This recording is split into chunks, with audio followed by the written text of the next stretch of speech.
Ladies and gentlemen, this is a disclaimer that the content you are about to listen to could contain traumatic or emotional stories. If this brings up any emotions or traumatic events that you've experienced, please seek appropriate services if needed. As always, it is important that we remember that the guests are here to share with all of us, and we need to be empathetic and supportive to foster a community where individuals feel safe to share these types of stories. If you have an individual you would like to see on the show, please make sure to comment below, and I will see if they're interested. If you are someone interested in being on the show, please reach out and let's make it happen. I hope you enjoy the show. Welcome, ladies and gentlemen, to Deep Dives into the Minds of Esports. My name is Blake Panashevitz, and today's guest really needs no introduction at all. His most recent accomplishments include a second-place finish in the EU Regional Finals, before that a second-place finish in EU LCS Summer Playoffs, one of his most notable achievements being a third-fourth finish at the world stage.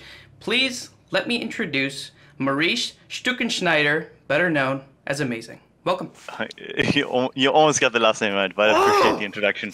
I appreciate the introduction. So close, I tried. It made me seem even more, even better than I actually am, like the regional finalists, that part is something I partially like to forget, but I know, I figured you would, but anyone else, if for some reason someone is watching this show and they have no idea, they're like, who is this person? Why is he on here? Yeah. Then maybe they will be a little bit more enlightened that you're a really good person to have on a show. So, hilarious though, I mentioned that, and that was probably a little bit mid-range in your career. You've been in the league scene forever. Yep. Like, long time.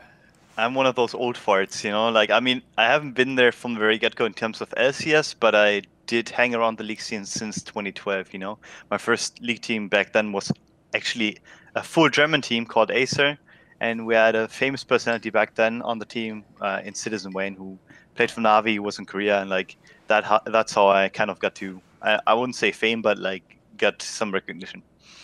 Yeah, so for sure. So you grew up, you mentioned being on a German team. You grew up in Germany in a town called, I'm going to butcher this name, it's Bocholt? Bocholt. Bocholt, okay. What is Bocholt like?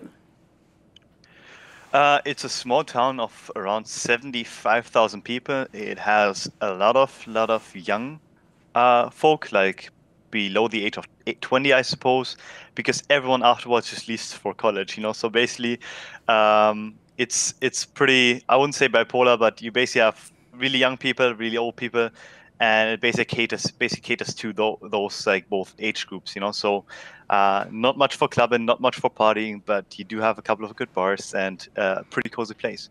I like how you say small town and then you say 75,000, because I come from a small town and the population is 10,000. Okay, I guess.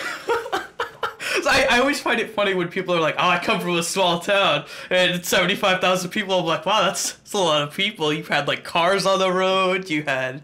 Oh yeah, we do have cars on the road. We do have that. No, I guess the proportions kind of depends on who you talk to. If you tell someone from LA, I'm from a small town, they probably expect something like 150K.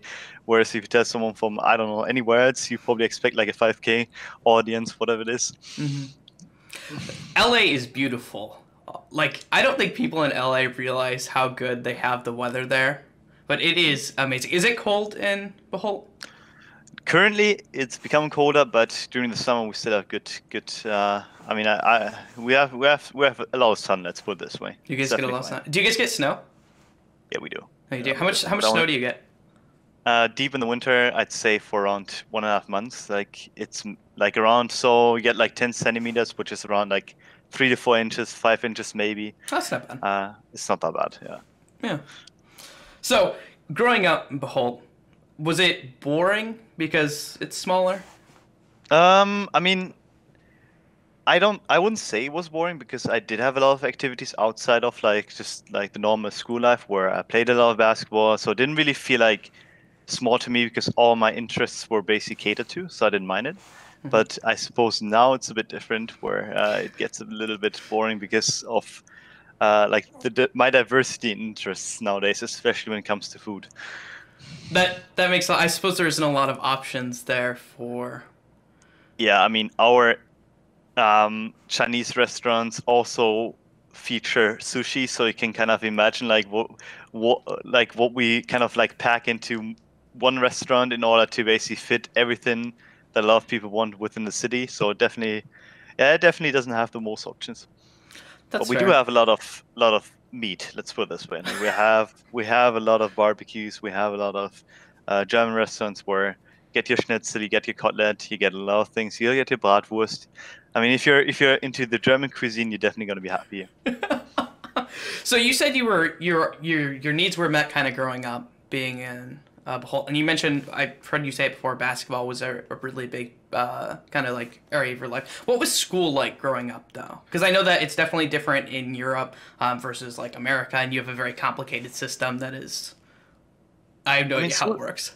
school is definitely more competitive early on, as far as I know here, because like basically when you're in fourth grade, which is basically like the age of 10, I suppose, you're basically being segregated into three groups, into three main groups, and then there's a subpart group where either you go to gymnasium, which is basically the highest school you can go to, or you go to Realschule, which is basically just average, but then you have the ability to move on later, or you go to Hauptschule, in which case they're basically telling you that you're gonna have a really, really normal basic job, and you're not gonna be able to study later on. That's basically happening at fourth grade. Which is something I don't necessarily agree on, but I was Which definitely a good kid. I was a which good kid, which so one did you get put into? I was in the highest one. I Uh, was the first in my family to do it, which like was pretty good at that point. But no, it was not nice to go to school. Like at least until like later on in my life when I decided to skip the first grade. Actually, or like my parents decided to skip first grade because they thought that like it wasn't necessarily something I should be doing because I was like really well read. I was really like into mathematics already at a really young age, so I was ahead of my age group, and they basically put me into second grade instead of first. So I was like always a year younger or 2 years younger than all my peers. So that came into play later on when I was like in seventh grade, eighth grade, when everyone else was going through puberty, and I was like a scrawny, like pre-pubescent kid, who couldn't lift anything. So it was a rough time for a bit, but I guess it kind of uh, I don't know, like changed my character too. So when you say it was a rough time, what was that like? Because I know, especially in the States, it gets brought up all the time that like bullying is an issue and people getting picked on. Were you like bullied? Was it mostly like go through that? Because I think people can relate to that, and I think people don't get to Yeah, see that side.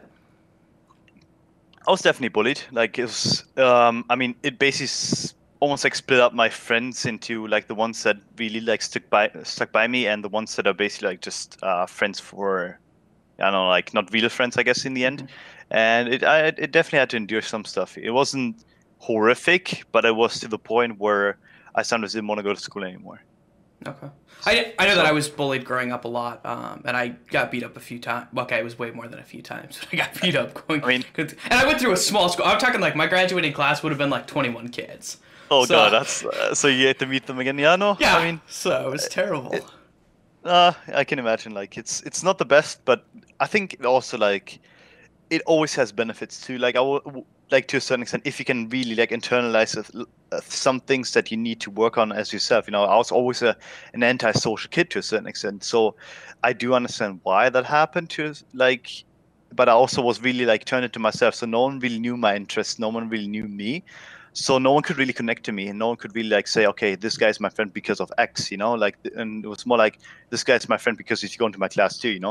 So I do think that kind of made me a bit more open-minded and try to make me almost like more elitist about my interests and kind of like show other people what I'm really into and what I really am. So I do think it kind of helped me almost like get out of my shell, even though I should have probably done the opposite. Mhm.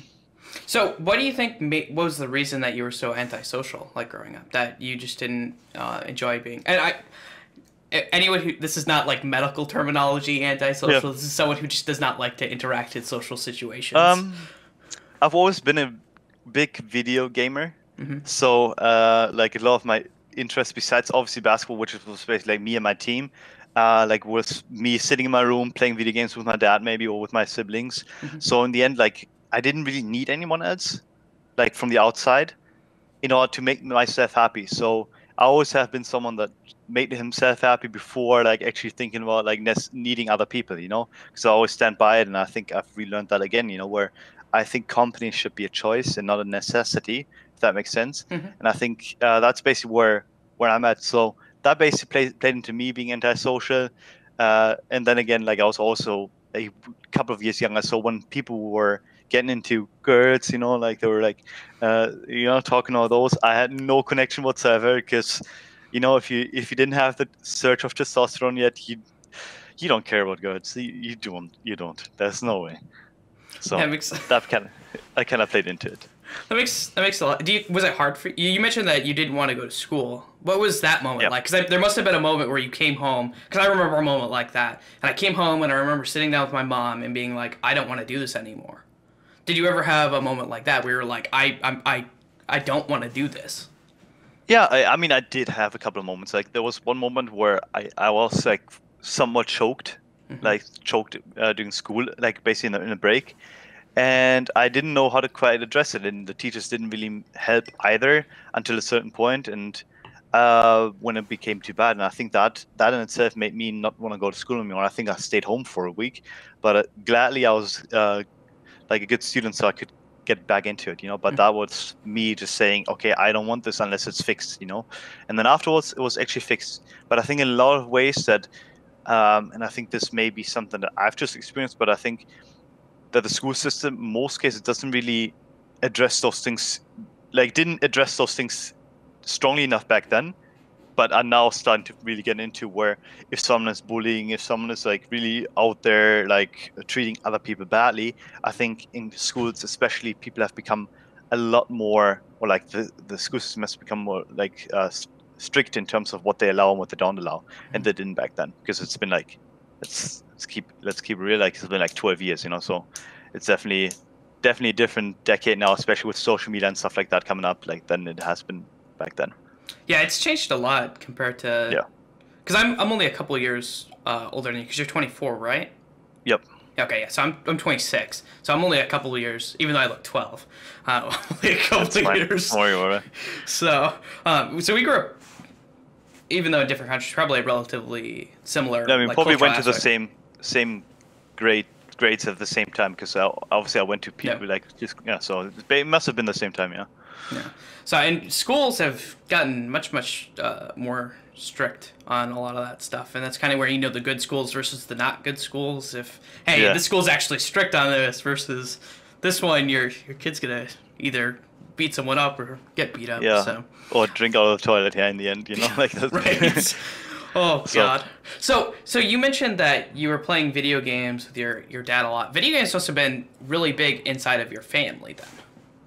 It has been, yeah. Not quite sure how my dad got into it, but I think he's always been somewhat interested in them. Mm-hmm. But I remember having we didn't play the Zelda games, like we didn't have an N64 or anything like that. So it was basically like just afterwards where like the PS1 came out and we had a PS1, or like the PS, whatever you call it nowadays.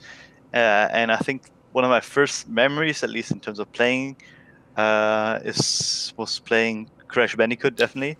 I played Crash. That was definitely like one of the. I had a Sega Genesis first, where I played Sonic, but then it was definitely the PS1 with Crash Bandicoot was like the second system, because I got like a hand-me-down Sega Genesis, I believe, at the time. Okay. So, definitely like, I mean, just video games have been pretty big in my family, and I think that kind of like got me into playing a lot more too. You know, like obviously at the beginning it was just like for fun and stuff, which is something you obviously do as a kid. But at some point, like I tried to become like not necessarily actively competitively, but I also has always been competitive. So when I played like other games when I was like 12, 13, like I started playing CS, so, like Counter-Strike Source, which I should have probably not been playing at that point, but I guess it didn't matter, you know. But then I started playing that. I played Modern Warfare 2 back then. And I kind of like set myself goals to a certain extent. Was like, I want to do this, I want to do that in that game. And it kind of like, I guess it spiraled out of control at some point, because now we're here, you know? Yeah, right. I think that every pro gamer that I've talked to so far has, like, everyone likes to say, well, when I became a pro gamer because when I was 6, I was playing like Crash Bandicoot, and I always am like, no, that's bullshit. That wasn't your defining moment. Everyone at 6 likes to play Crash Bandicoot. Yeah. Okay, I think that's bullshit. But I think you do have a defining moment, and I'm pretty sure that I've picked it, the moment that shifted things. Just based on the little bit that I know about you, I think I know the moment. Okay, tell me. My bet is the moment for you is when you hurt your knee and basketball shifted from not being an option as much. I mean, I don't think I would have ever been really competitive in basketball. Like, I was good for like a year, but I think that kind of made me be more of a home person than I was before. Like, it was more like I had like growing pains in my knee and didn't really like stop until a certain point. So it's basically like a period of like a year or a half a year, you know, where I just had growing pains, and I started getting more into video games. And um, I think it may have been a defining moment. Was more like, now we're here, you might as well, you know, like. But it was before that we already like picked up the competition, and I definitely wanted to do. Like, I didn't want to do anything within it, but I felt like, especially Source was a competitive game because you had the ESL letters at that point too, and I kind of like tasted the competition, you know, and then League came into play, and yeah. Yeah. So I generally what I found with every programmer who I've talked to, there's a moment in their life where it shifts from being something that is fun and they might enjoy to something that is like, this is what I want to do. This is like that I would say like almost like the defining moment of like this could I could be really, really good at this. Not just good, but I could be really, really good at this. Yeah, so. I mean, I think if I had to pick one moment for me, it may have been like when I kind of dropped out of school when I was 16, because I mean, partially because of the bullying that did, like it stopped to a certain extent, but it resurfaced one more incident that resurfaced for me. What was the incident? I may have been tied to a chair. Okay. And I think that in itself, like for no reason at all, like even some of my that I called friends at that point, like suddenly betrayed me, and I was completely just baffled by what happened, and I didn't really want to like go out anymore. And I think that like lingered within me. I still went to school, but then at some point I was like, what am I doing this for? You know, like it didn't, like the people don't really interest me. Like the topics that I'm doing, like I'm just doing because I have to, not because I want to. Like it feels like somewhat meaningless to a certain extent. I think the depression burnout that set in, like kept me out of school, was basically the defining moment for me where I decided for myself, honestly, I don't want to go to school anymore, and I don't care if people want to force me to go. I'm not going to go anymore. It does not make sense to me. I'm not happy, and I already had a degree to a certain extent, so I could basically quit school and do something else, you know. But I was more like to get the advanced degree, to get the access to universities, which is a lot different here than it is in the US, where everyone that goes to high school gets to go to the university if they have the money for it, or like the grades for it. Whereas here you need an advanced degree to a certain extent, and I think that made me just realize, honestly, I don't want to do this anymore.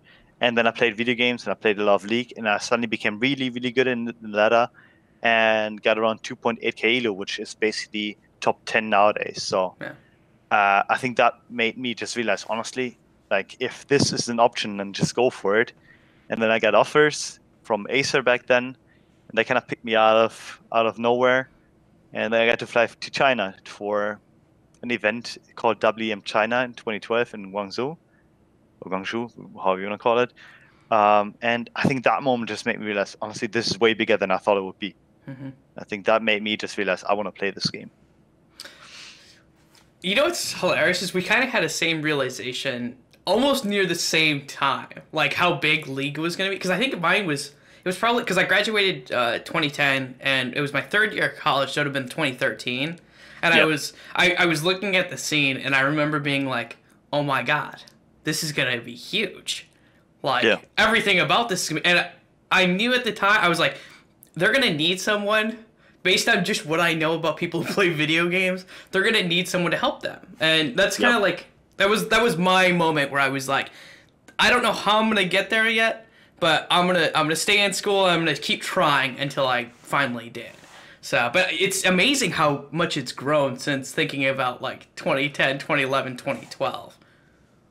I mean, yeah, I remember watching streams of like Hotshot GG when he started streaming on owned TV, it was back then, and then I started watching at the IEMs with CLG, M5, that kind of stuff, and I suddenly realized, like, okay, it's 300 people, but this is exciting, you know, like, or 400 people watching them, and nowadays it's like 11,000 people live, you know, in the Madrid event, for example, and it's incomparable. Yeah, it's in the salaries have gone up, the infrastructure has gone up.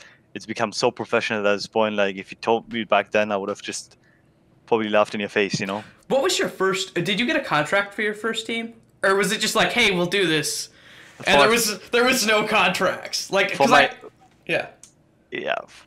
No, you can talk. You can talk. I was gonna say, because I can't imagine that 2012 people are like, oh, we need to get this legal document that is being sent out and signed, and it was written by lawyers and. I mean, to be fair, my first first team that I was just like playing with, like that I like also like ranked went up the ladder, wasn't really like that competitive. But when I joined Acer, we actually did have a legal contract. We did have to sign something because because Acer is a pretty big company. Yeah. And Acer, they basically were committed here in esports. They also had Scarlet at that point, I think, from it's like Scarlet from what is the game, StarCraft 2. They also had her signed at that point, and it was, it had to have a league contract. I got my nice 400 euros at that point, which was one of the top earning ones within Europe for no reason at all. But they were just so professional about that they did pay that, and I was happy about it. It's insane how player wages have, like, everything about the scene has just increased so much. So you have one sibling, right? I have 3 siblings. Oh. We only ever hear about one, so I'm kind of interested in the other 2 too. I mean, one of them is kind of separated from family. He's also a bit older because my mom may have been young and dumb to a certain extent. Mm-hmm. So I do have a sibling that's 45 years old at this point. Wow. He could basically be my dad, which is crazy. And then I have an older sister who I actually do have a lot of contact with still, and she's turning 27 tomorrow. Actually, now that I think about 20th of October. So did you send a birthday present, or you sent it in? I mean, she lives here. She lives here nearby, so I probably have some cakes and coffee or something like that on the weekend with her, and then we'll definitely like get in touch again.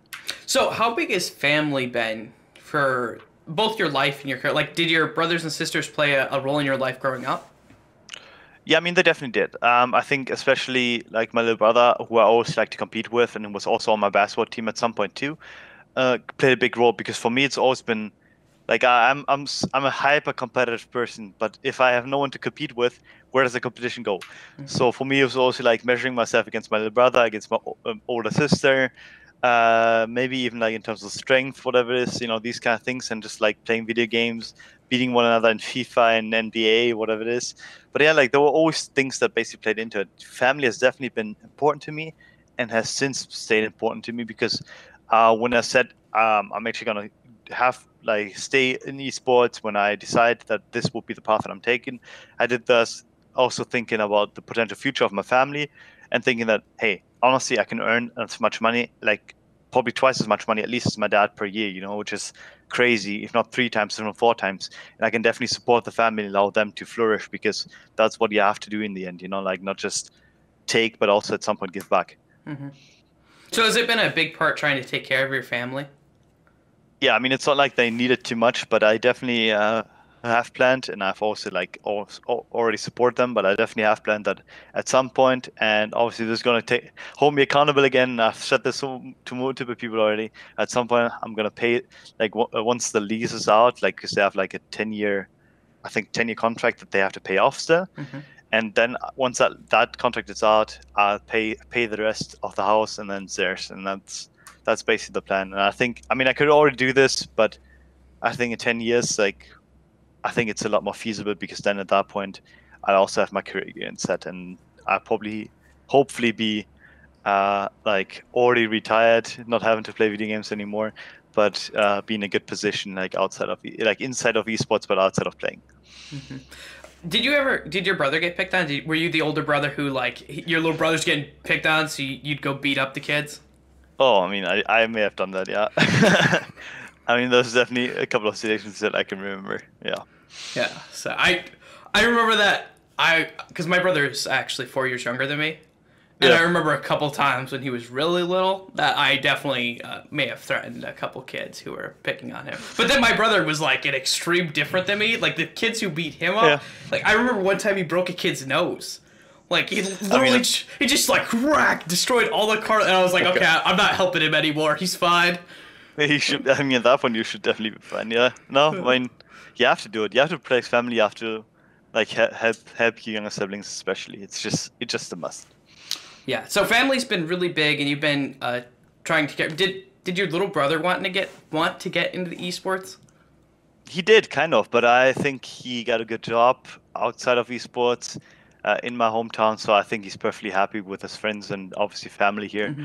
I think esports is not necessarily for everyone, even if you're would be able to basically join it. Mm-hmm. Okay. So we were talking about how the scene has grown and changed a little bit, and that brings up an interesting. What are the biggest changes you've noticed since 2012 to 2016? Like just in like the infrastructure and stuff like that. What are things that have changed? First of all, back then, like no one cared about having single rooms. No one cared about having a coach. No one cared about having a performance coach. No one cared about having an exercise regime. No one cared about having a gaming house. So there are a lot of things that have changed in terms of just like setting the workplace up, like Mm-hmm. whereas back then like the workplace was our own desks at home and then we traveled to events together. But nowadays it's been setting up a gaming house, setting up a potential like office next to it in order to play there and separate playing and living. Then having a coach, having an analyst, having a manager, having a performance coach, like all these things didn't exist back then. Like, so I do think that's probably the main difference. But I think it's also in terms of how professional it has gotten within the league scene itself that Riot has now sustained the league for 5 years. That basically allows a lot of people to just live on esports, whereas back then it was more like a secondary job, if at all a job, because Mm-hmm. he potentially didn't even get paid at that point. So I think all these things combined kind of like show the growth to a certain extent. Mm-hmm. So what are some differences in professionalism that you've seen? The difference in professional, Yeah, can you tell any stories of like a really unprofessional moment versus? I mean, I think I may have been part of a couple of unprofessional moments, but I do think that the most unprofessional moments that I've witnessed are just like angry outbursts, so more or less, like or just like okay. So I guess the most unprofessional moment that I've seen from an organization towards me was when I when we flew to Copenhagen as CW was like in 2014, and then we expected like hotels for this, but we were put in the basement with with basically folding beds, and we didn't really have a running shower, so that was interesting. So we had to go to a swimming pool nearby in order to basically shower, which is mental, but I suppose we had to accept it back then because we did want to qualify for LCS, which kind of worked at that point too. Yeah. Okay. Well, that's a pretty big one. One of the things you mentioned is that League kind of helped pull you out of a bad phase. Yeah. Okay. What was that bad phase? What was going on during that time? Yeah, I mean, as I said, like I kind of dropped out of school already, and I did have like it was also diagnosed because that I had burnout, I had depression, Mm-hmm. and I do think that at this point, on like at least from this point, I can kind of tell that it may not have been like psychological, Mm-hmm. because like nowadays I'm actually on thyroid medication, which is Mm-hmm. basically just like replacing thyroid hormones, and apparently like this autoimmune disease that I have, which is Hashimoto's, it's pretty like common. Um, like basically may have been present at that point. So I'm not even quite sure if it was actually me just being down on myself, but may have been just me like just not having the energy because of those things happening. But I felt pretty bad about myself. I felt bad about obviously quitting school. I felt bad about like not really having an option. And I think that kind of like kept spiraling, and then League obviously became good at it, and I decided that hey, maybe I should actually just try to become good at it too, like and then be actively good. And I think that kind of got me out of it, because when you have a goal in mind, when you have something to work for, I think people are goal oriented. People do want to achieve something in life, and I think especially someone like me that always wants to compete, always wants to do something, felt really like almost like left out of society by just being at home all the time. So even though I was anti-social, I still wanted to basically just have this positive affirmation that I'm actually like a functioning human being. And I think that kind of got me into play again. I think that's basically what League has done for me. Oh, so you suffer from autoimmune disease, you said? Yep. What's that been like? How has that affected you? I mean, it definitely had a big effect in 2017 without me even knowing because it wasn't diagnosed at that point. Hmm. So basically, in 2017, I came home from a travel after 2016, I had traveled to the US. Hmm. I was basically visiting my ex-girlfriend at the point. I was in Santa Cruz for a month, and I basically had I don't know, like I had like some stomach issues, and I was like, what the hell is this? Like so I took a lot of Pepto-Bismol, like we all know that, to just like get some of it done, and suddenly like it started getting like I just started feeling really really weird. Like I couldn't explain it. It was basically just me having no stomach acid whatsoever, me just feeling horrific, me just not knowing what's up, and I came home and I basically I thought it was just jet lag, but I only slept for 2 hours at a time. Like so 2 hours, and I was like waking up, then another 2 hours waking up, and kept going. And at some point, I didn't know what to do anymore, and basically like it forced me kind of to almost like just feel fucking weird because I didn't know what was up. And for the whole of 2017, I was basically like going up and down in my moods, up and down in my being, and I think in my health too, where sometimes I was really energetic, sometimes I had no energy whatsoever, and it really affected my professional play because I wasn't quite able to keep it together to a certain extent. Because if you have something going on that you know is wrong, but no one is able to diagnose, then like you start to think about your mentality. Is this a depression again? Is this something that I've experienced already? Is this something that I've gone back to? And I think that in itself was just like really really bad for me because I basically took things on that I couldn't take anymore, which is basically like contracts, like having my ex-girlfriend move to Berlin, just like so many stressors that were there, that were present, but I couldn't take them anymore so because I was not having the energy. On the next day, I basically wanted to do it all, So one day I took on, like, it almost sounds like a bipolar disorder, Yeah. but it's like, um, but like a lot of people basically do have like, I mean, they do have mood swings, and I've always been a moody person, but that was like extreme even for me, like that I've suddenly like had mood swings to the point where one day I could take it all on, and next day I was like really down on myself and just laying in bed for 16 hours. And I took on so many responsibilities that at some point I just cracked down on them. And I think once I actually had the diagnosis, which was in the beginning of 2018, I suddenly realized, okay, honestly, this is a lot. Like this wasn't actually that much to handle.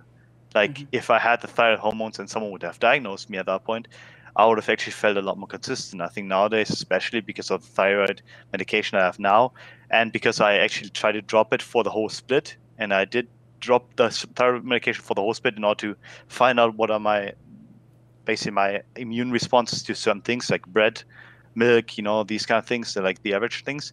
I think made me realize, okay, actually, it's really easy to manage if you're really invested into it. And I think now I have a pretty good grasp on what I can eat, what I can do, and how many responsibilities I can take on, and how much energy I do have. And nowadays, I do have a lot of energy.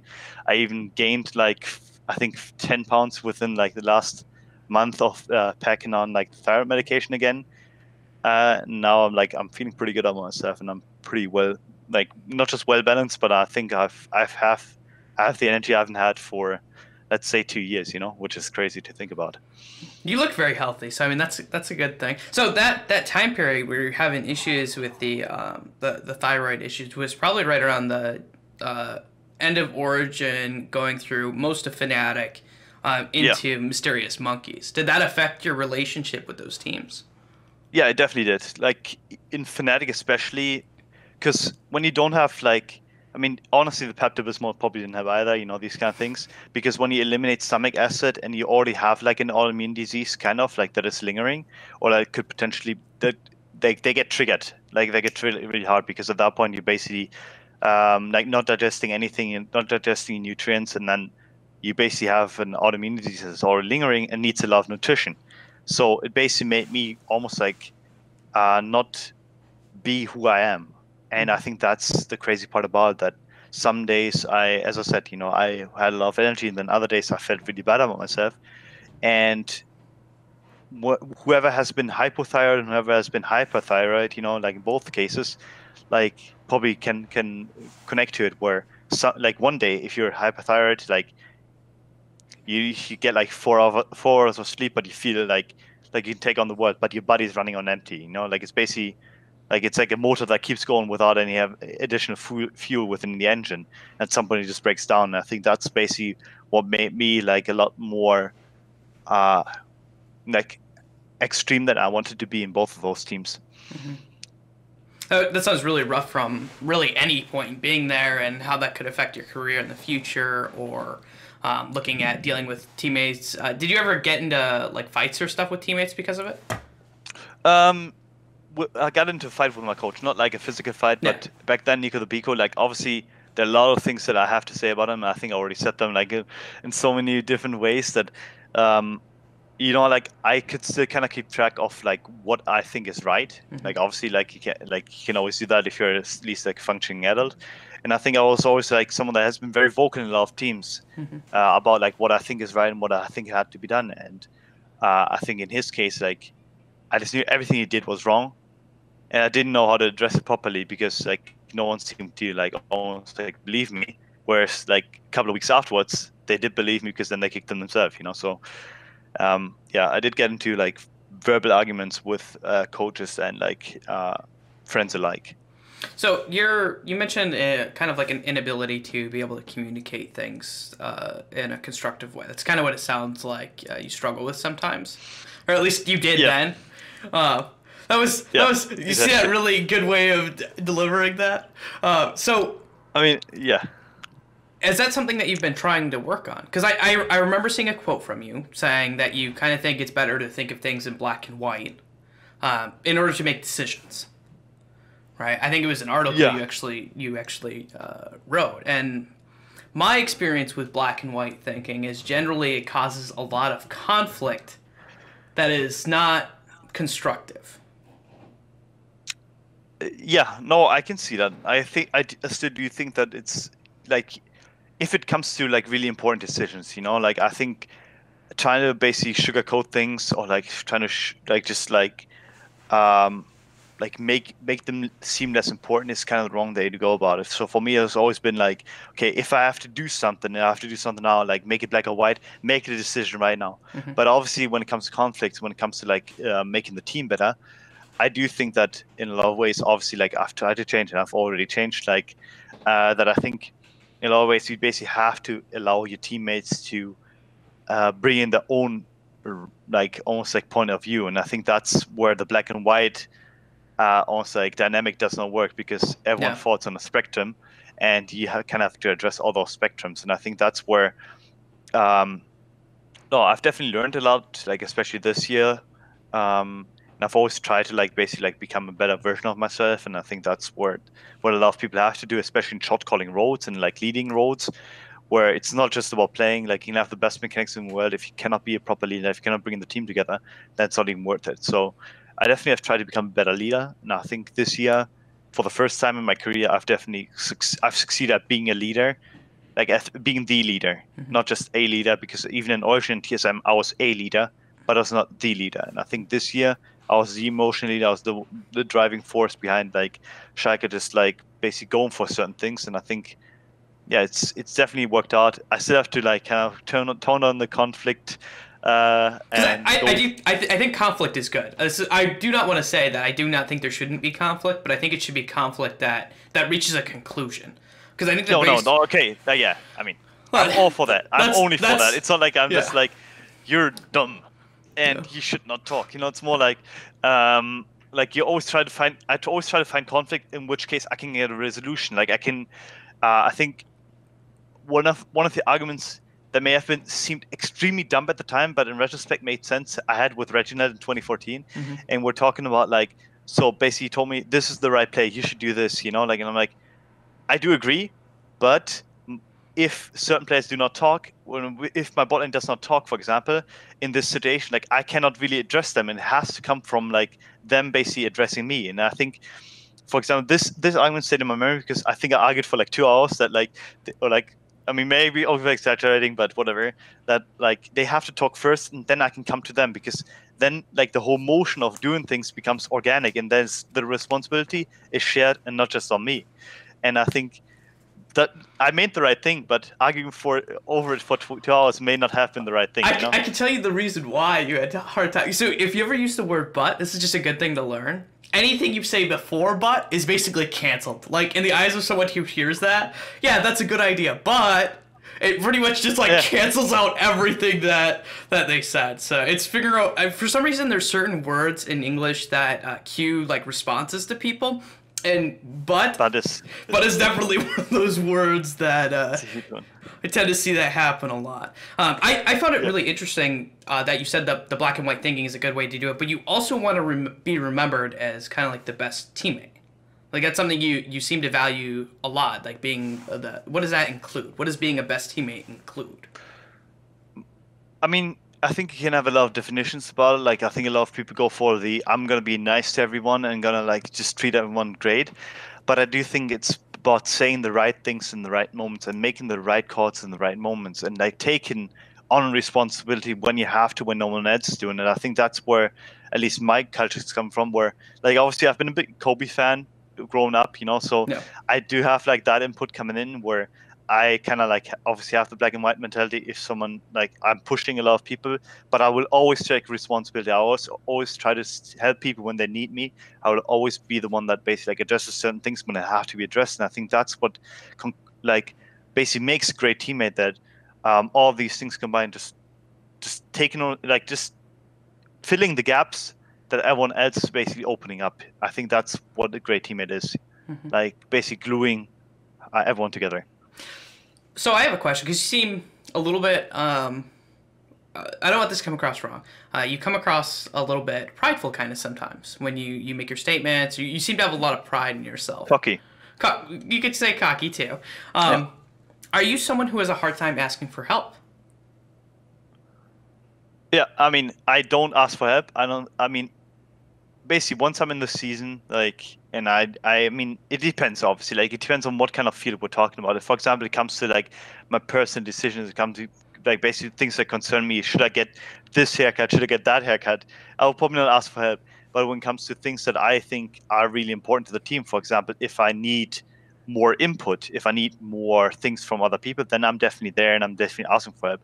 But if it comes to myself, if it comes to my own role within a team, I will not take any advice necessarily in the moment. I'll probably listen to it and then like probably work it into my routine later on. But within the moment, I would never necessarily like allow someone to necessarily help or criticize me. Yeah. Okay. Do you think that part of that has to do with the coaches that you've worked with or the people that you've worked with or in the way that it's delivered, or do you think that has to do more with you? I think it's a little bit of both. Like, I mean, my first real coaching memory is obviously like the TSM memory, like of Reggie and Loco.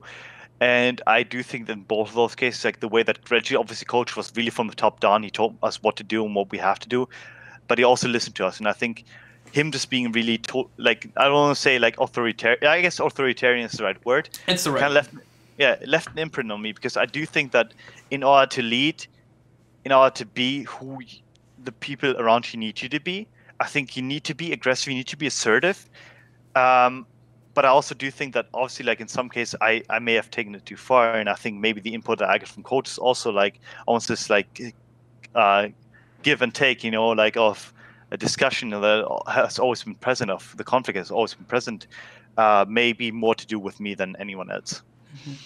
I don't know if I agree that it needs to be authoritarian. I mean, ultimately it does, but I think the way generally is that's better to lead is that people have an utmost respect for you, and so they don't want to do things because they don't want to be disrespectful. Because I understand. I think that is a better way generally to lead, but you do need some sort of power, obviously, there when you have to put your foot down on certain things. Yeah, I mean, I think no authority can be a force without respect. No. I think if you even because I think I even wrote kind of an article about it was on my Facebook page some time ago, about Nico the Pico, and it's basically like his authority was enforced by the organization kind of, but he didn't have any respect nor any ability to go with it. So that dynamic basically makes him a leader without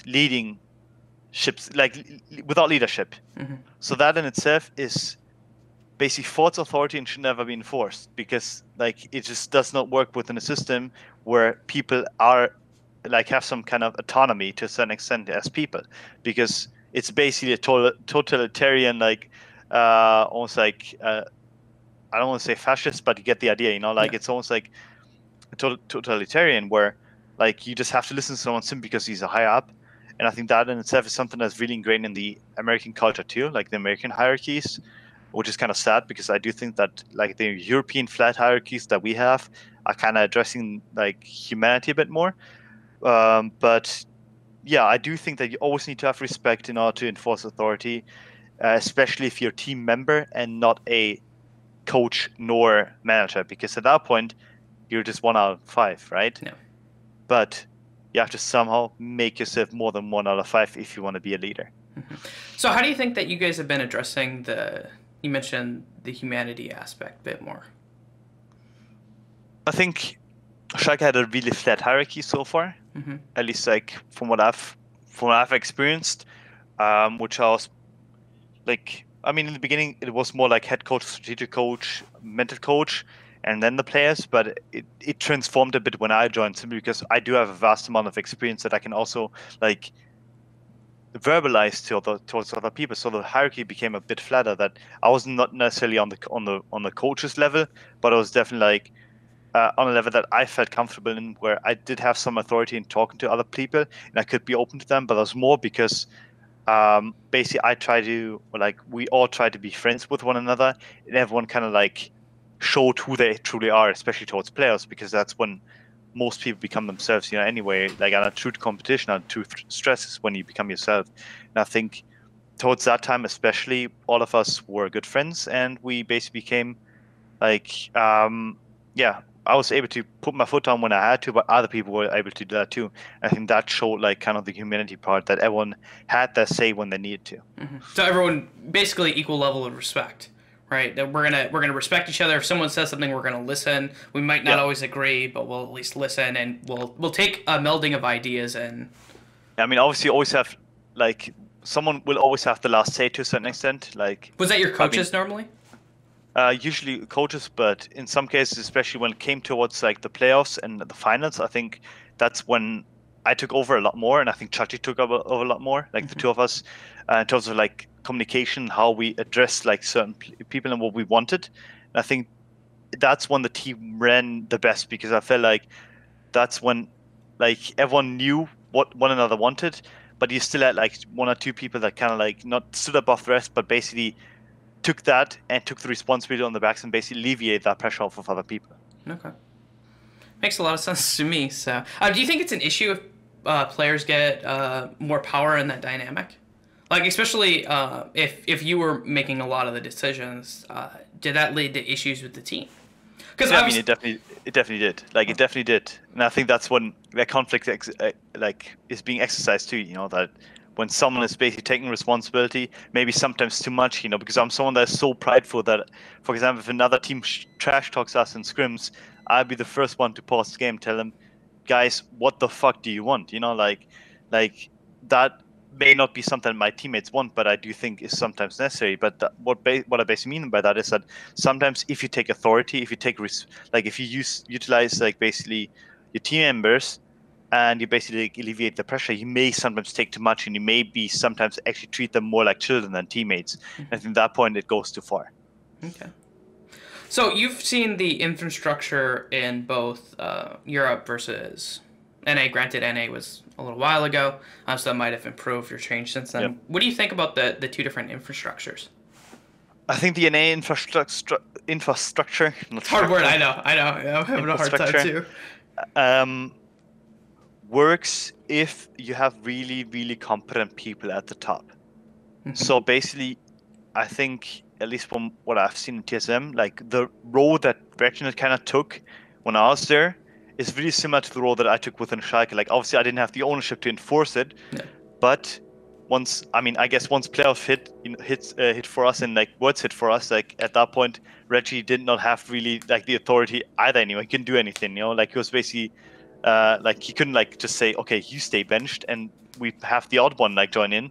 That didn't work because obviously he didn't practice. So but he still like had that much respect because he worked so damn hard. He worked 16, 17 hours a day. I felt like, like whenever I woke up, he was already awake for like 4 hours. When I went to sleep, he still stood up, So I think that role that he took on is something that really inspired me to be the leader that I was within Schalke. But it really needs the uttermost competitive as well as like competent people at the top. And I think that's not always the case within NA. Whereas in the EU, obviously everyone chimes in a bit more, and the quality of the coaching staff does not really matter as much as it does in NA. So if you have the money for personnel, the NA infrastructure alleviates a lot of the pressure from the players, because if they underperform, it's the coach's fault. Whereas here, if people underperform, it's the people's fault. So like you have shared blame instead of like focused blame. And I think depending on how much money, how good your infrastructure is beyond, like obviously the league team, I think one can be better than the other. Okay, that makes a lot of sense. So talking about infrastructure, it's been announced, well, not officially announced by Riot, but it's been announced by Jacob Wolf that there's franchising happening in the LCS, and pretty much I just trust. I think Jacob Wolf pretty much writes out nowadays, which is maybe. What do you think about the idea of are you excited that the thought of this franchise system could be happening? Does it alleviate any stresses that you have as a player? It adds to it. It adds to it. Really? I think it actually adds to the pressure. If they would have increased the teams to, let's say, 15, I think it would have alleviated a lot of the pressure because, that a lot of like players that are now like basically being honestly like thrown out of their organizations because they didn't make it into franchising are now looking for homes. Then you have people of the remaining teams that may not be re-signed, so they're looking for homes. So you have a lot of people competing for the same spots while basically also like bringing in new talent, like new up and coming talent in EU, bringing in academy teams who can always replace your butt, in the end.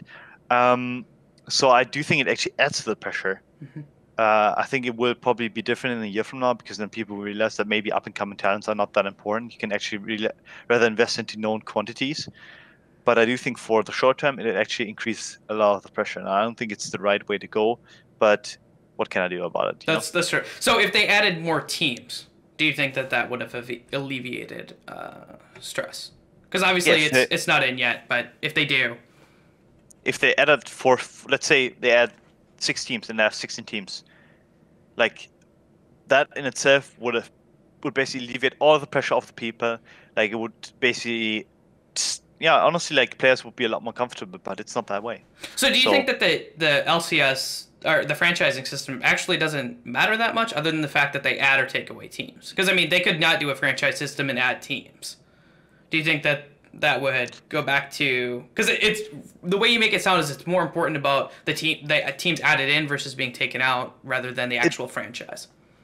I mean, it depends on how fast they can get rid of the black sheep afterwards. Because I do think, like, obviously I don't want to trash talk NA, but I do think that a couple of organizations are not bringing the same effort that other organizations are bringing in terms of marketing themselves, in terms of being out there, which is not bad, but it's maybe they have a long-term project in mind, but in the end, it's not really like addressing what you invested into the franchise system within the moment.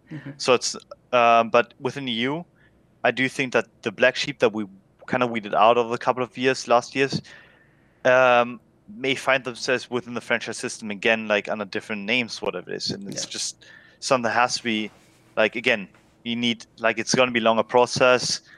And it will take some time until, like, basically all the teams within the USCS and within the franchise system are going to be as competitive as the other. Now, I find it very interesting that the franchise system, the idea behind it sounds good, but the implementation, I'm not sure how good it has been so far. Because it seems like a lot of people end up getting rehired who were just on old teams that you wanted to get rid of. And I think, like you were mentioning earlier, that the talent or the people who are in those higher positions mean more in a structure that is maybe set up as a franchise system, very top-down approach. Yeah, I mean, it definitely depends on how tough the application system is, because if the application system is a bit too loose and just benefits people that are known, then at that point, like, it doesn't really guarantee you to be able to run an esports organization. Like, it does guarantee that you're going to be able to run an esports organization, but it does not guarantee you that you're going to be competitive. Whereas teams that have gone through the fire of going through relegations and promotions may be able to field more competitive rosters depending on the situation. But again, like, trial and error. Yeah. We've seen some teams even that go through promotions still suck within the LCS, and some teams that never, like, that bought themselves in did pretty fine, you know, like Schalke, for example. Yeah. So you mentioned one time that working 14 hours a day, 6 days a week is kind of like a grind that you maybe is a necessity for your job, obviously. Sometimes. Do you still work those long hours, or have those improved? Are you still working? They've definitely improved. Like, some people, like, there's a saying that you need to invest 10,000 hours into something to become, like, really great at. I will say that is arguably some people have debated that in psychology, and it's like the most widest known thing for becoming an expert is like 10,000 hours. But there has been some debate on whether or not that's actually true or not. I mean, but yeah, it's a very common thing. Okay, I don't think it's necessarily true either, but I do think that a lot of the base that I've created, basically for myself, and I think a lot of other players like Sowas have created for themselves, basically allows them to almost like periodize their performance. Mm-hmm. I do think time's a factor. Yeah, that, like, now I don't necessarily need to play 10, 12 hours a day in order to stay good at the game, but I do need to be playing 10 to 12 hours if I want to be great at the game again, you know. So that's the difference. My base level has become higher due to the amount of games that I've put in, mm-hmm. due to the amount of work I've put in the past, whereas my highs basically benefit from a lot of playing within the moment. So I don't think that a 6-hour day, 6-day week and 14-hour day is something that's feasible necessarily, but it may be necessary if you want to peak your performance during a certain time. Okay, so maybe in short bursts you have to do that in order to improve, but you can't sustain it long term. I don't think anyone should be able to, but some kids can. I've heard that is a very popular opinion in Korea. That is what I've heard, and it's. I really don't think it's the way to go. Like, I think the issue with that is that you just run danger, like hurting your own sanity in the end, and I think that's never worth the benefit. Yeah, I think it only works in a system where you can easily replace people, where replacing people is not an issue. And I could see how people might take that mindset of, well, you're going to work this amount of hours until we can't use you anymore. But that also feels very short term. And that's kind of one of the worries that I have about esports sometimes is are they thinking very, very short term? Because kind of like a mindset that gets kind of like portrayed to, I think, the public or just people in general is that esports careers are short. And I don't know if that's necessarily true, because I actually don't believe it. I don't believe esports careers are short, but I think that the mindset that a lot of organizations and people in esports as well as the public kind of take is it is short. And I think that that's where that comes into, is if it's so short, we might as well get what we can. I mean, honestly, I think most organizations are making it short. I think a lot of the players are making themselves short, basically. I think what we've seen in CSGO especially is something that I think people should pursue, even in StarCraft.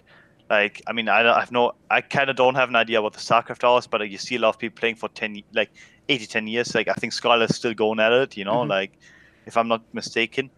But yeah, like in other esports sites, you do not have this amount of games. Like, but it's because that other esports sites may not have started in Korea. Like, CSGO has never been popular in Korea, so you have westernized almost schedules, whereas League has a really Koreanized, easternized schedule where this 14 hours a day thing is actually like happening, which is definitely not the right approach, at least from my experience, because I've seen what it firsthand what can do to players. Mm-hmm. And I do agree that it can work in a system where, let's say I play 14 hours a day and like I'm going to be burned out next week and I need a week to recover, and then I have someone else subbing in for me for this week. You know, that system I wouldn't even mind, because I think then you basically have a week that you can recover from and you basically already put in the workload. But then again, it's a question of consistency and like how many hours you put in a day, like what can like the rest do to you, like what can the like basically peaking do to you. So again, like it's something that obviously you probably know more about than I do, but it's just something that, like, if you can replace someone, basically allow that person that is being replaced like for that very time period still have safety within the system, then I think it's all good. But it's not happening that way. You sometimes play 14 hours and still get replaced and then never see the daylight again. Yeah. So Do you think that subs aren't utilized well in like I know that Overwatch sometimes they're used well, but the way that the game is significantly different, and I think it allows subs to be utilized more because they change maps. You play 5 maps in one like one match, so you're playing multiple different opportunities where you can switch out players. But League, I don't know if subs, I don't know if they can be utilized, or if it's just not been done properly by most teams. I mean, I think they can be utilized, but it has to be with a very specific mindset because what I've seen so far is that subs have been utilized in order to basically back up players and being developed instead of actually being subs, which is something that obviously, if you take a basketball example, let's say you need someone from the second unit that has to just like run rampage over the other second unit. You know, like that's actually a strategic play that you can run. You know, that's why you saw maybe Manu Ginobili never being like someone that is actually like taking the main, like being a starting player, because if you put him on the court when the enemy team has a second unit, this guy would just make fun of them in the end. You know, so this is something you cannot really do within League because, again, like the mindset is wrong around subs, that they're being developed, younger players that can soak up experience and can thus become great and become cheaper options in the end. Yeah. They're basically a replacement. I think a lot of times in the player's mind, it feels like a sub is not an extra teammate. A sub is someone who is trying to take your job. Yeah. So that's something that like I love what C9 is doing. I don't quite like what Fnatic is doing, because I kind of have this feel like it may be just my gut feeling, but I honestly think that they think of Bwipo just as a better option than Source, like to a certain extent. Whereas it's like Source basically like I don't know what the behind the scenes stuff is, but I think that C9 option where I see Swinsquare now playing, or even Genji, or Samsung where they had Haru and they had Ambition as a backup, like other systems that I really think are working, because like I don't feel that neither of those players, neither Svensker nor Ambition, ever felt like, oh man, if I don't perform now, I'm gonna be replaced forever. They always found like, okay, if I don't perform now, well, like this guy can back me up, you know, and then we can work things out together. And I think this system is underutilized and is something I would love to work within, because I also do think that me having a substitute would actually not be bad for any team. Like, let's say if I was running a 6-man roster with me as the Ambition jungler, that is the backup that looks at other people's strategies within the best of 5 or best of 3, depending on the system, like that I could just basically adapt it, because I have that vast amount of experience, but I lack the mechanics necessarily, because of my age or whatever it is, you know. So I do think that if people utilize it properly, it can be utilized, but so far there are rare instances of it. Okay, so we talked about the long hours and the mental stress that is seen. What have you noticed about either your mental health going through the scene, or other players' mental health? Because I know that you've definitely been on teams with individuals who have extreme viewpoints, one could say. So I think that a good example is probably when you were on TSM. There have been some individuals working with. I know you're talking about. And I was gonna bring it up.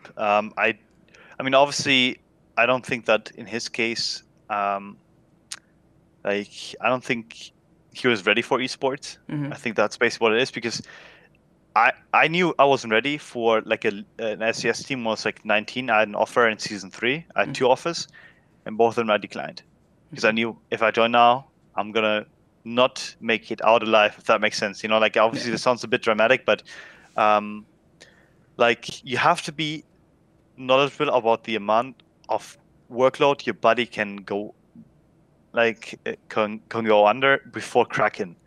And I think a lot of people are not self-aware enough, and I think that's where like this cracking of or maybe even the mental health going down is coming into play, where people basically the amount of hours they put in are not met with the right amount of reward. And I think that's where it goes wrong. And I think I've seen this once, obviously, in TSM, probably had something lingering too, so I cannot really talk too much about it. And I still do feel kind of sad for him, but he definitely wasn't ready. And I think that's something that hasn't happened since then, at least in that manner. I think that was probably more of an extreme, like case, obviously. But have you But noticed? I've seen people getting like somewhat depressed. I mean, obviously, like that just happens. And I think especially nowadays, like even I tend to kind of fall into that, but I'm really knowledgeable about like my own mental health. I'm really knowledgeable about like at least like or like not knowledgeable but aware, I'd Yeah. say. That I'm really aware of like, okay, this is as far as I can go and not more. And when I'm approaching that status where I'm like, okay, if I do this again and do this again, like I'm probably going to be depressed for a bit, especially during the grind of the regular season. I'll just not do it and I'll tell my team. But yeah, like I've seen people around me get depressed. I've seen people around me just get mad, but like be more agitated when the stakes get high. So I do think that the wear and tear of the season's grind is actually getting to a lot of people. So do you think an organization is responsible for helping with that? Or do you think that, especially I imagine because now almost all the contracts probably have health insurance, which maybe not be as big of a deal if you're in Europe because you have generally We have the free part. a better healthcare system. But in the United States, having healthcare is like it's very nice. But do you think that it's the responsibility of the organization to still make sure that they have someone there who's knowledgeable and helping with that, or do you think that because they provide health insurance, that it's the individual's responsibility, especially considering that some of these individuals are very young and not knowledgeable, like you've mentioned? Yeah, we do need sports psychologists around the teams because, as you said, like a lot of people are young, a lot of players are young, and it's a first real experience within the real world. I'd say, like everyone is sheltered. They play video games. They go to school. Not very many people go to college, which would be the first actual like real life experience usually, but that's completely cut. So instead of going to college, where they can like make a couple of mistakes. Honestly, college is not necessarily unforgiving, but it is to a certain extent forgiving because in the end, like it's still the only responsibility you have. Like, don't treat others like trash. Don't be offensive. Don't be a dick, and have decent grades and show up to class. To a certain extent. Even that's like showing up to class may actually be like not necessarily too necessary, but yeah. So you're allowed to make a lot of mistakes, whereas in an esports team, like any mistake that you do could potentially cost like an organization like, no, I won't say potential sponsorship, but it could go that way, or a words participation, which is again like I don't know how much they earn through advertisement at that point, So like any mistakes you can do. So I do think that the stakes are just a lot higher. So having someone that basically allows to alleviate pressure is really necessary. So I do think that the organizations should be responsible for it. Whereas obviously for older players, like people that worked without mental health coaches when they started, I think in most cases they are basically responsible for themselves and they are able to be responsible for themselves. Otherwise, they would have not survived this long in the esports scene. Yeah, I think that's probably true overall. So we talked about that. One of the things that gets brought up in improving like mental health or different aspects is this idea of a players' union.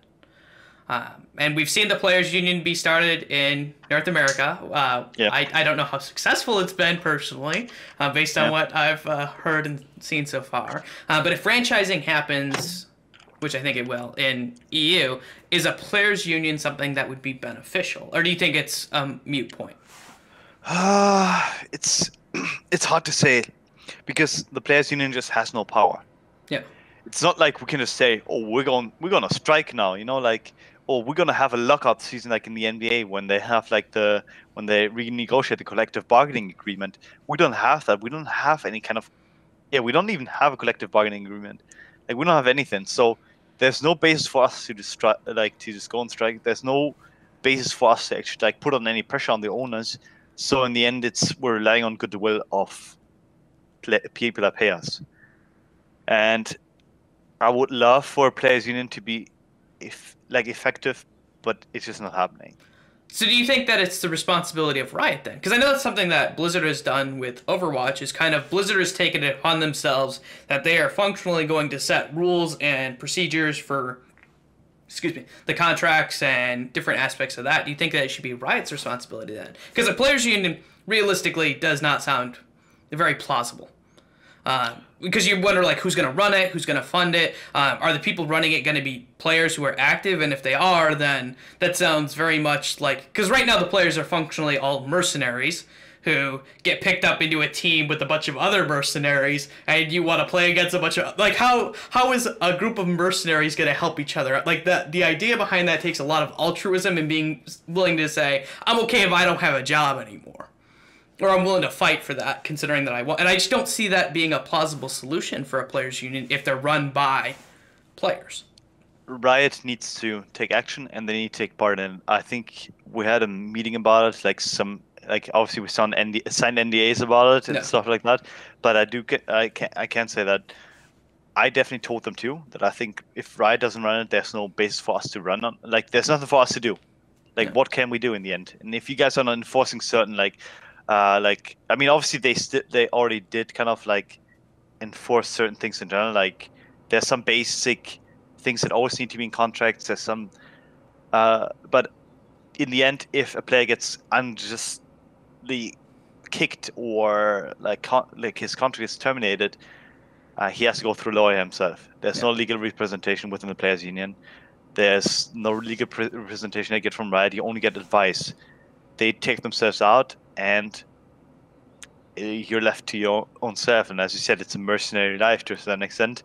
I think that's the best way to put it. I think it's that like all of us are just competing for the same jobs that we all would like to have, and yeah, I don't see anyone being in the position right now in order to basically just say, okay, I'm going to take it upon myself. No one has the legal knowledge to basically run a players' union and basically defend their rights. Yeah. So does that mercenary lifestyle that you kind of live, is it scary? Only if you're a bad mercenary. Okay, I guess that's true. Yeah, that's how I see it. I think as long as you put in a lot of hard work in it, and as long as you trust yourself, and as long as you honestly advertise your services quite well, I think you're always gonna have a job. So you sound like someone who is not worried at all, and I really actually kind of that's a refreshing sight to see. Is someone who's like, yeah, I'm not worried. I'm the best. I mean, I'm not saying I'm the best, but I'm not worried about it. Like I've been through this so often, and I've always found a job. So, what's the worst thing can happen? Like the worst that can happen is that I'm out of a job for a year. Mm-hmm. Like, and then I may get back because people forget that I'm like, let's say people forget. I realize that a lot of people are bad too, and then they're like, oh, maybe this guy with experience will come in. That's the worst that can happen. Mm-hmm. So I think it's a lot about like the backup options that you have, and I think especially at this point in my career, I wouldn't mind going back on the analyst desk. I wouldn't mind going to like become an analyst or a coach for a team. Like what's the worst gonna happen for me? So what are you looking to do for your future then? Because you obviously have a ton of options. You have been on the analyst desk with Riot. You have been on teams. Have you ever done any coaching? No, not yet. So not yet. So that's a plausible thing for the future. Yep. What are you looking to get from your future right now? I mean, I would like to keep playing.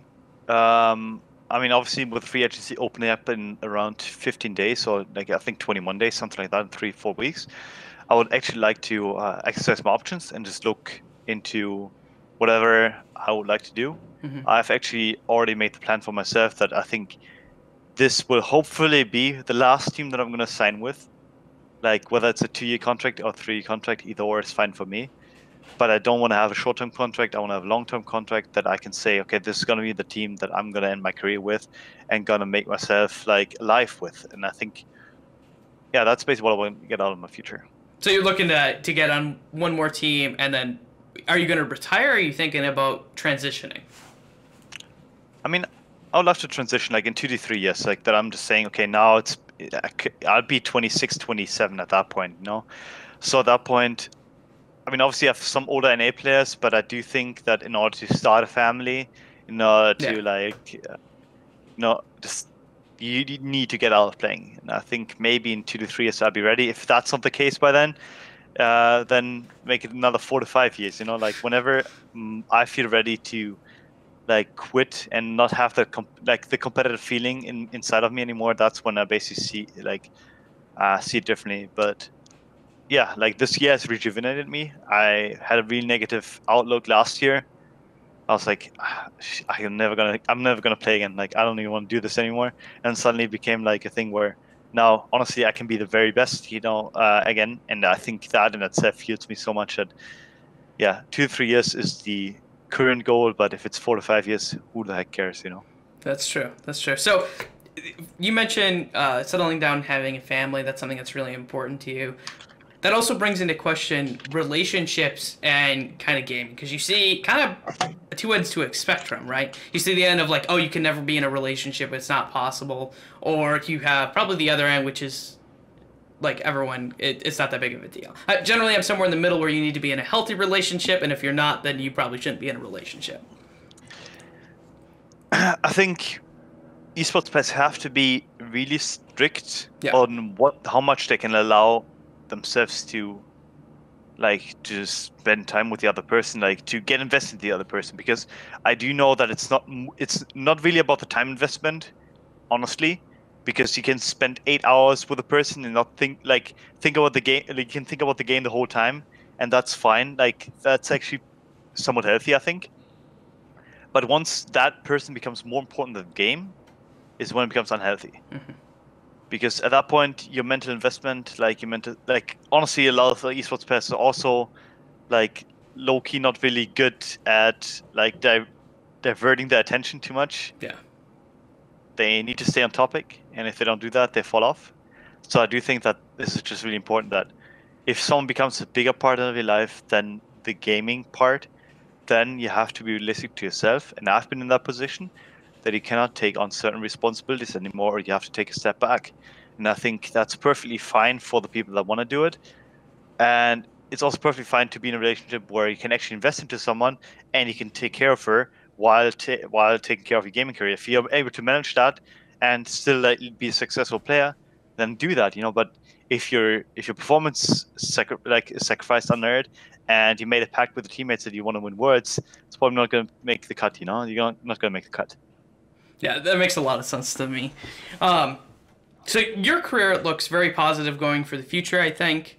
I think that we've been able to cover a lot of topics, and I am good with ending it here. This has been a very, I think, insightful session. I think we got to see a lot of stuff I don't think anyone's ever heard or talked about with you before. Yeah, probably. Like, I've been pretty open, and sorry for interrupting a bit. Like, I don't know, I just get so talkative. No, this is what I like. So I just want to thank you so much for coming on the show, and that's going to be the end. No worries. Thank you for having me. Yeah.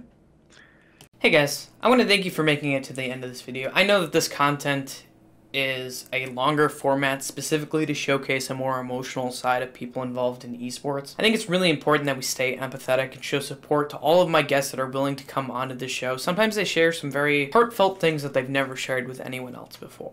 I think it's important that they understand that we support them and that this is a safe experience to do. This will show others that coming on the show is something that they can also do in order to share with all of us so we better understand esports as a whole and the people who are involved in it. Finally, if you enjoy this content as much as I do making it, I would encourage you to check out my Patreon that I have created. This will help you to support equipment upgrades, future content, exclusive content, and my general ability to drink an overabundant amount of coffee. And make sure to include some tiers that allow you to support this channel and give rewards anywhere from receiving my content early to being able to know the guest early and submit questions for exclusive videos. So I hope you check it out. I hope you have a wonderful day.